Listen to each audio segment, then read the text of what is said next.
30% interest on groceries, on rent, on the electric bill. That is not a loan shark. That is your Visa card. And right now, tens of millions of Americans are paying it every single month because they have no other option. $1.28 trillion. That is the number. Record high. Never been higher in the history of this country. But forget the number for a second, because the number is not the story. The story is what is underneath it. A country split clean in two. On one side, people racking up miles on business class flights, paying off the balance, never losing a night of sleep.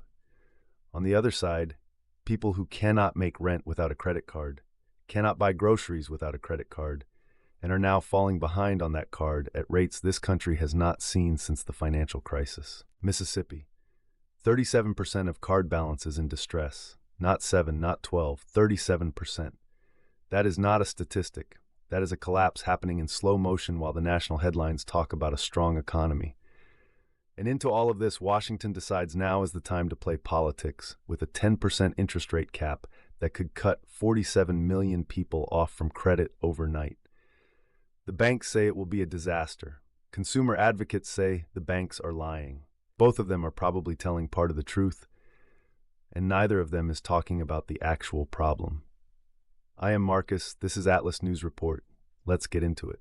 Here is something nobody in Washington wants to say out loud. Inflation may be cooling on the charts, but for the people living in this economy, nothing came back down. Rent did not come back down.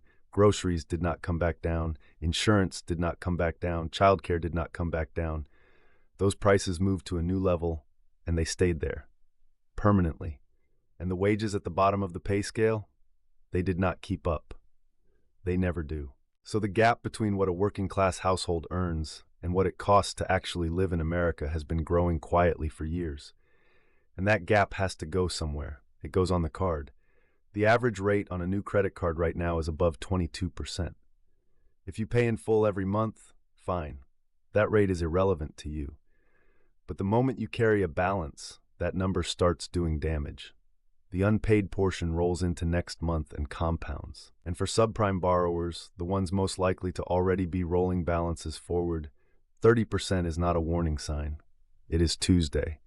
At those rates, the minimum payment is basically a rounding error. More than half of it gets swallowed by interest before it ever touches what you actually owe. You are not paying down debt, you are renting it, indefinitely. The Consumer Financial Protection Bureau looked at this and found that 13% of cardholders are in what they call persistent debt.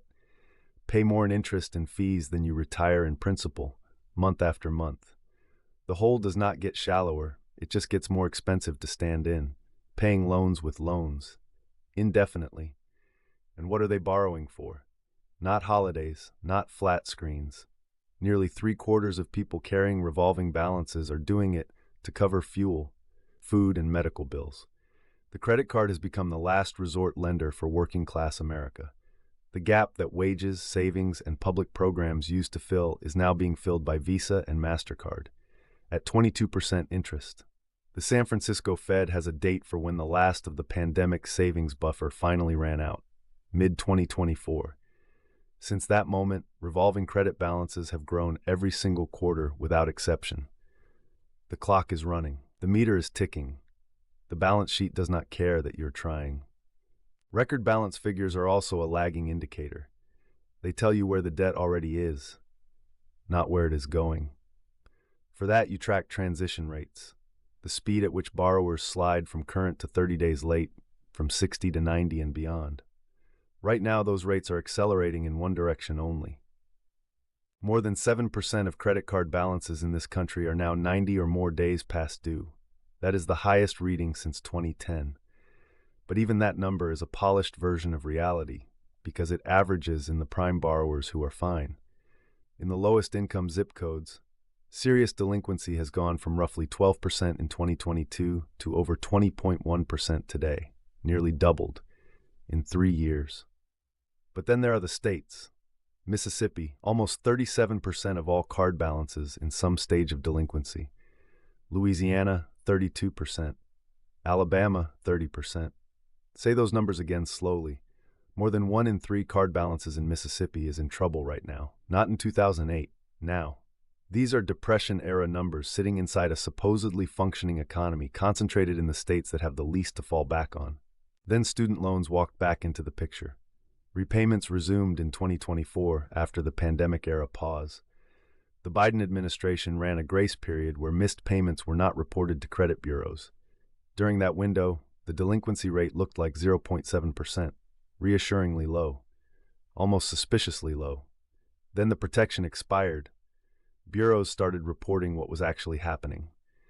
The rate jumped to 16.9% in late 2025. That is not a gradual climb. That is a wall. And when student loan delinquency suddenly appears on a borrower's credit file, the pressure has to land somewhere else. For most of them, it lands on the card. And it gets worse. Buy now, pay later services have ballooned to nearly $70 billion in annual volume. Most of it never shows up in official credit bureau data. Invisible leverage. Ghost debt. The Consumer Financial Protection Bureau found that 41% of buy now, pay later users had missed a payment on their most recent loan. Disproportionately, the same people already falling behind on their credit cards. The same people. Drowning twice. In debt, the official numbers are not even counting. So if you are watching this thinking it is not your problem, let us talk about that. Consumer spending is 70% of US GDP. 70%. When the bottom 40% of earners max out their cards and run out of savings, the entire economy feels it. Not eventually.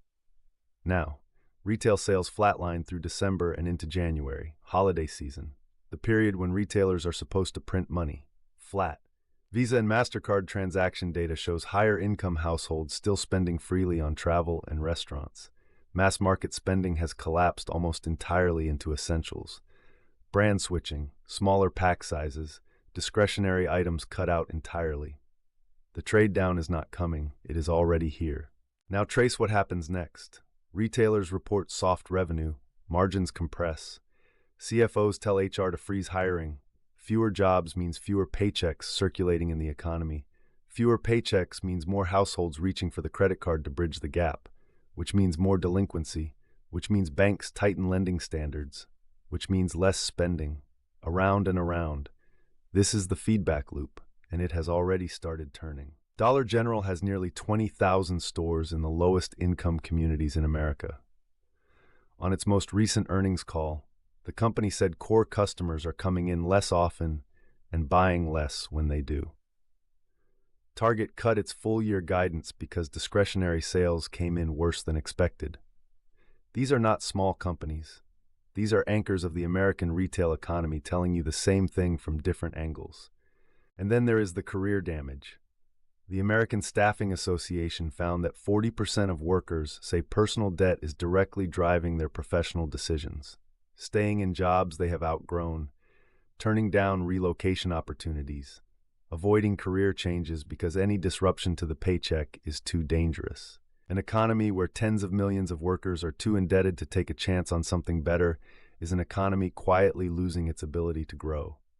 The top half is still spending, still fine, still pulling the aggregate toward green. The bottom half has crossed a line from spending to surviving. That line moves further apart every quarter. Want to see what all of this looks like from inside the banks? Earnings reports are where the clean language stops. The number that matters is the charge-off rate.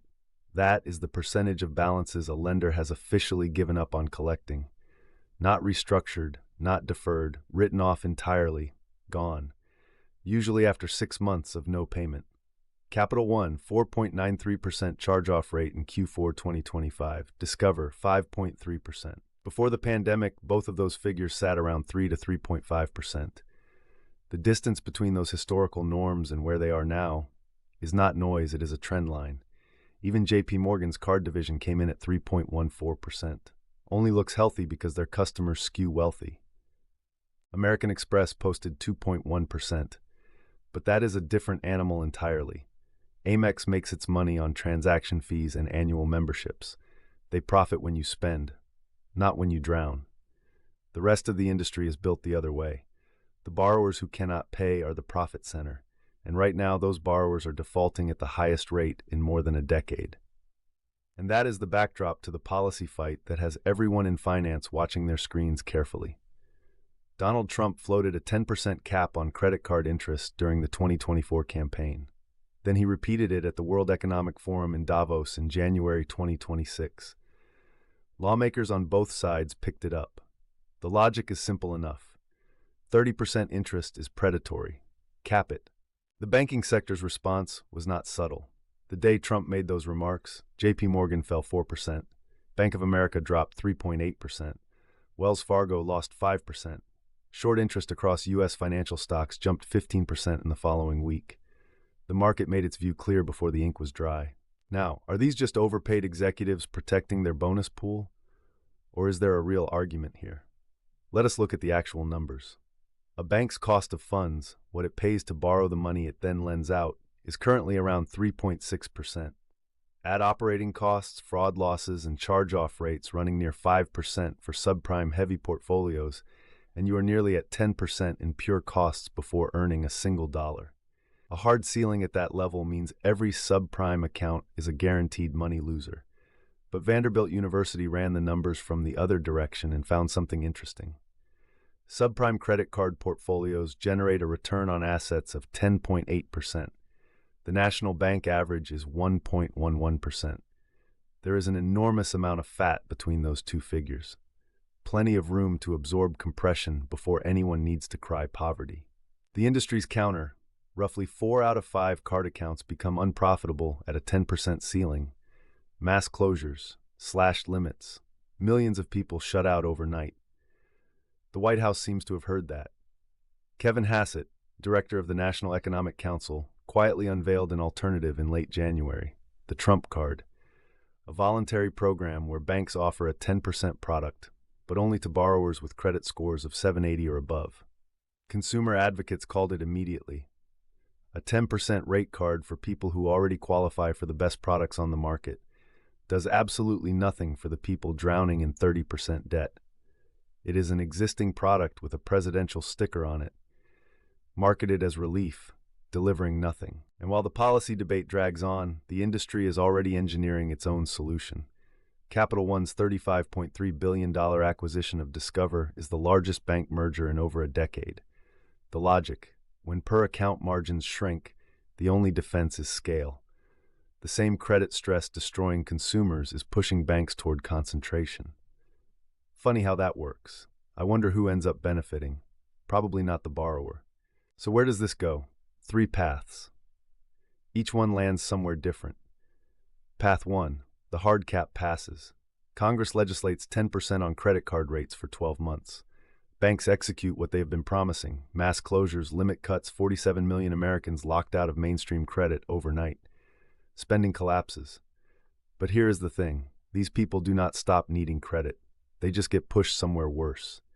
Payday lenders, rent-to-own shops, unregulated fintech charging rates that make 30% look like a discount. We have already seen this play out. After the UK capped consumer lending rates in 2013, credit to high-risk borrowers fell 19% within a year. The people the policy was designed to protect were the first ones cut off. Many ended up with terms worse than anything the banks had been charging. The cap did not kill expensive borrowing. It moved it underground. No oversight. No protections. No recourse. No reason to think it goes differently here. Path 2. The Trump Card gets traction. Banks volunteer a 10% product for borrowers above 780. Headlines call it a win for the American consumer.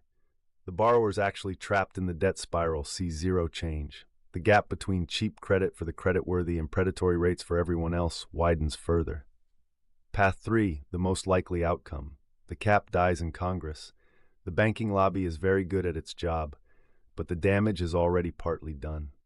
The Federal Reserve's most recent senior loan officer survey shows banks tightening credit card standards right now, raising approval thresholds, trimming limits, pulling back on new accounts. Economists call what happens next the waterbed effect. Push down on interest rates, and the pressure pops up somewhere else. Annual fees go up. Late payment charges go up. Balance transfer costs go up. The consumer pays the same total, just distributed across different line items. The bill looks different. The amount does not. The waterbed effect would also destroy the credit card rewards ecosystem as Americans currently know it. Those points, miles, and cashback offers that prime borrowers depend on, they are subsidized by the interest that subprime borrowers pay. Remove the interest margin and the subsidy collapses. The Vanderbilt Policy Accelerator estimates that staying profitable under a cap would require banks to cut rewards budgets by approximately $27 billion per year. No more 3% cashback on dining, no more sign-up bonuses worth a free flight, no more airport lounge access. The U.S. credit card market converges toward the European model. Transactional, boring, no perks, just a card that works. But here is what none of those three paths actually changes. Not one of them. The root problem. Wages at the bottom of this economy have not kept pace with the cost of living for years. The credit card has been covering that gap, quietly, compounding, every month. The entire debate about a rate cap is an argument about how much it costs to borrow money that people should not need to borrow in the first place. That is the conversation nobody in Washington is willing to have. Cap the rate, rebrand the product, let the banks consolidate until 4 of them own everything. None of it matters as long as the person restocking the shelves at midnight cannot afford the food they are putting out. The bottom half of this country will keep climbing back onto the debt treadmill every single month, paying interest on last cycle to avoid defaulting on this one, paying loans with loans to hold off the next default. Not exactly living the American dream, is it? And if you want to understand how corporate America built that treadmill and keeps making it faster, how every basic function of modern life got turned into a subscription, a fee, a monthly charge you cannot opt out of, that story is right here. Thank you for watching. See you in the next one. This is Atlas News Report.